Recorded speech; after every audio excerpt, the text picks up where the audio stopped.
akan memberikan tutorial cara untuk membuat seperti video tersebut. Langkah pertama sekali, kita kena buka After Effects, kemudian kita start new project. Kenapa kita perlu mulakan projek baru? Supaya semua aset dan setting tersusun dengan lengkap di dalam satu file.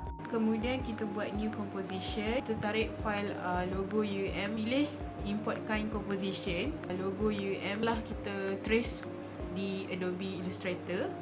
Kemudian dia akan naik logo macam ni. Buka dulu composition kita punya setting.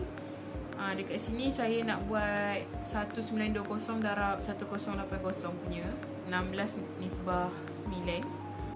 Kemudian untuk logo ni kita tak nak putih kat belakang, jadi kita nak buang dia. Cara nak buang tu, pertama sekali daripada layer tadi tu yang kita masukkan, kita right click and then kita cari create shape from vector layer. Supaya logo dalam vektor ni tak pecah bila kita scale, supaya boleh apply effect dan transformation. Jadi bila dah create shape from vector layer ni, dia akan keluarkan segala shape yang ada dekat kita punya vector art ni. Sebelah kanan ni ada layer content ni, dia ada banyak group. Setiap shape yang ada dekat logo kita tu, 68 ni ialah layer yang putih kat belakang tu. Padam dan akan hilang lah. Kita nak pakai yang outline dia yang sekarang saja, so kita boleh padam. Kita pre-compose dia. Kenapa? Supaya semua animation dan efek pada logo boleh diurus sebagai satu layer sahaja dan lebih mudah untuk nak animate. Daripada yang group-group tadi kan, ada banyak layer kan, so dah jadi satu layer. Ini terpulang lah, tak apa. And then kita move all attribute into new composition. Maknanya kita nak bawa attribute yang daripada composition ni, kita bawa kepada new composition. Macam mana 2D logo ni boleh jadi 3D. Kita cari effect shatter dekat ni and then drag masuk ke dalam composition. Dia akan naik macam brick ni. Bila naik brick ni, dekat sini kita tukar shatter view dia kepada rendered. Dekat force ni kita buat depth, radius dengan strength dia kita buat kosong. Supaya pecahan efek dikawal dari luar influence. Pergi dekat lighting, kita nak adjust lighting untuk logo kita. Kita akan pakai first com light, ambient light, iaitu 1. Untuk memberi dimensi cahaya supaya logo 3D tu dia nampak lebih realistik. Extrusion depth ni kita nak tebalkan dia, tebalkan logo ni. Extrusion depth ni yang akan createkan kita punya 3D logo tu. Buat 0.50. So dekat sini saya buat, sebelum tu kita buat pattern dia custom dulu. Ikut logo supaya pecahan hanya berlaku pada logo, bukan background di belakang. Lepas tu kita tengok dekat camera position, kita adjust Y rotation. Y rotation ni 4CY lah. And then kita ada 4CX juga. Tapi untuk nak tahu kita punya 3D tu macam mana, and then kalau tengok dekat sini, Y rotation tu dia dah ada 2 layer gambar. Tapi kita tak naklah nampak macam ni, dia nampak kosong. So macam mana kita nak bagi ada benda dekat antara tengah tu supaya 3D dia menjadi.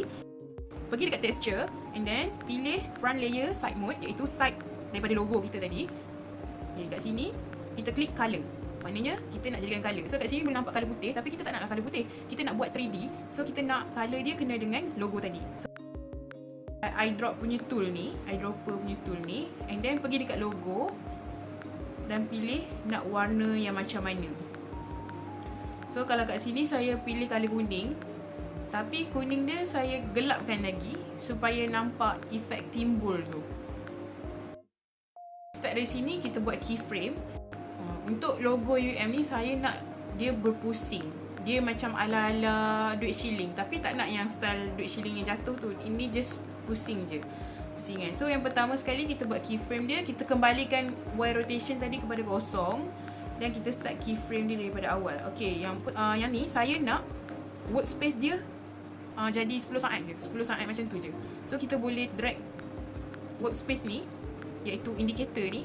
Kalau tengok ada kelabu ni, ini ialah workspace kita. So di sini saya start keyframe dia 359. Saya buat dari belakang dulu. 359. Kenapa kita gunakan camera position keyframe? Supaya kita boleh animate pergerakan kamera mengikut logo dan dia memberikan kesan yang sinematik. Sebelum tu kita nak smoothkan dulu kita punya Y rotation tadi tu. Kita nak smoothkan kita punya keyframe. So cara dia, keyframe assistant pakai easy ease. Okey, kemudian kita kalau boleh nak logo tu daripada kecil jadi besar. Dia macam ala-ala dari jauh makin dekat tu. Tekan S. Tekan dekat simbol, dekat logo kita tadi, and then tekan button S, tekan keyboard S. Kemudian akan muncul satu lagi benda, iaitu scale. Boleh pakai keyframe dan adjust skala dia lah. So sebabkan saya nak buat daripada jauh ke dekat, so dia kena kecil ke besar. So kat sini saya set keyframe dia yang pertama sekali.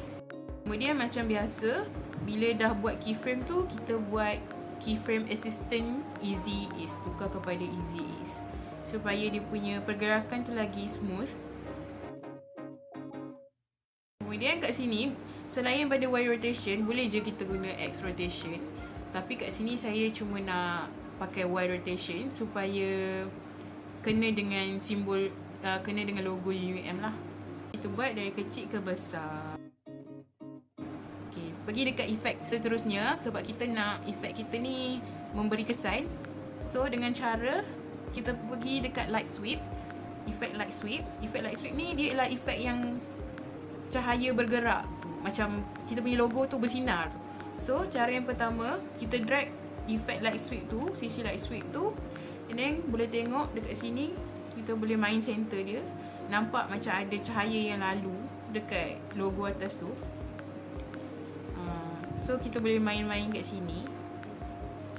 So kalau macam ni, saya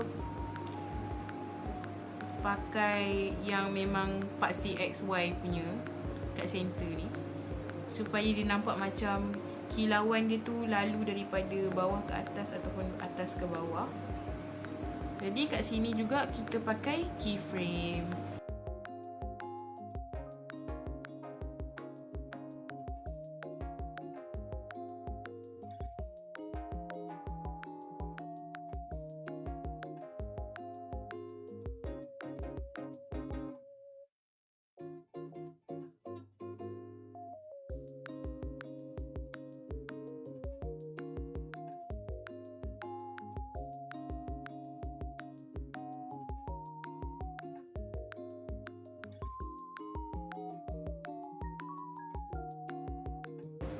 Width ni ialah ketebalan cahaya yang lalu tadi. Kita setkan 75 dan saya tak nak cahaya tu terlalu terang sangat, so saya setkan sebagai 20 sahaja.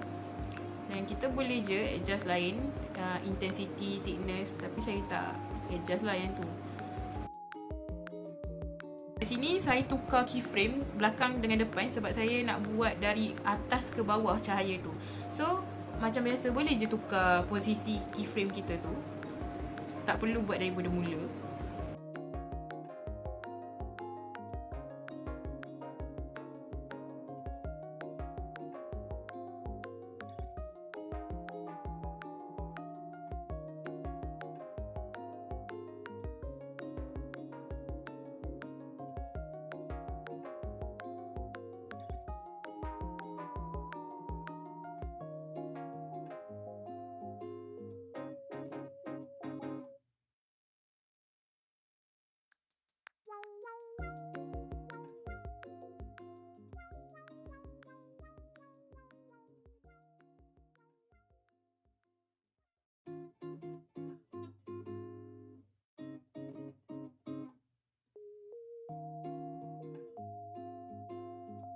Kenapa kita gunakan VC Reflect Effect?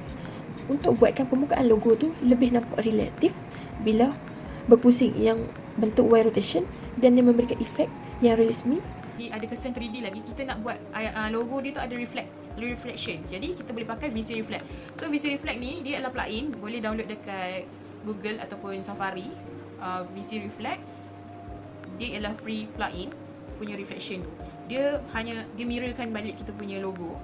Tapi dekat sini saya nak adjust reflection tu, saya tak nak terlalu jauh supaya nampak yang logo ni tengah berdiri. Macam tu. Just flow position tu dekatkan. Kemudian kita tak naklah dia terlalu terang sebab dia kan bayang. So dengan cara kita ubahkan opacity dia kepada 50%. Supaya fall off ni function dia ialah kita nak reflection kita tu sampai dekat mana. Adakah full, adakah separuh ataupun sikit. So dekat sini saya buat half je sebab dia dah makan ruang. Reflection ni tak nak ada sentiasa. Saya nak buat waktu dia dekat baru ada reflection tu.